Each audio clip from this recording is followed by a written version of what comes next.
So, speaking of like very like limited time on the ground, you've done catch, you've done BJJ, so you're very well versed in leg locking and really controlling the hips in order to prevent them from getting back up and unlocking the leg lock.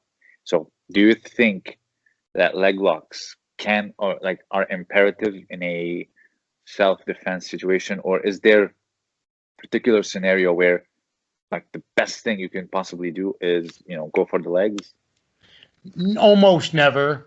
I mean, there's enough CCTV footage of street fights and bar fights, and almost never. Okay, and even in MMA, I have a video teaching 5 leg locks where you stay in top position.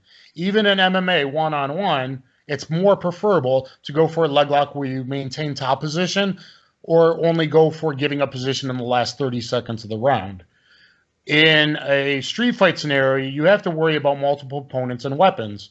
Having your head on a hard ground is never a good thing in a fight. Okay? Yeah. But there is one scenario where if you got knocked down from a sucker punch, you got knocked down from a bottle to the back of the head, or whatever, or you trip because of a mass attack. I defended against. You got ambushed. Yeah, I've defended against 10 guys trying to kick me, stomp me when I was down before. So I have a lot of real world experience. If you have a guy on top of you, kind of like think open guard, and you're on your back in the Ali Inoki 1 up, 1 down situation, and he's standing, but he's bombing down on you.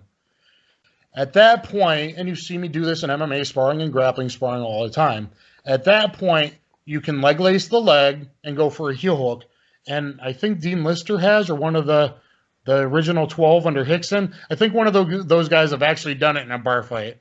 And if you snap a guy's ACL, MCL with a heel hook and he's screaming in pain, that can be very effective, especially kind of like what Yuki Nakai did back in Pride. He was like on the bottom, the guy was standing up, and he heel hooked him.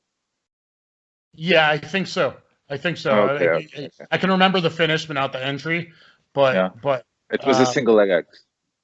Yeah, I believe. So you can do that. I mean, we've seen recently more like you can roll on the knee bar from there. You can also, everyone forgot about the star sweep get up from there, which using a star sweep to do a backwards roll with an underhook on the ankle, like a rear roll ankle pick. Even Anderson Silva and Shogun have taught it in seminars back in the day. No one's done it in MMA. I did it to a UFC heavyweight champion before, though, literally, and put him on his back, and that's a guy who doesn't go on his back. So I don't want to say who, but that can be in a very effective, and they're all kind of chained together there. Leg lacing the heel hook, rolling under knee bar, which that jiu-jitsu girl with the Brazilian accent did recently. Okay. Or you can also star sweep. So it's called the star sweep.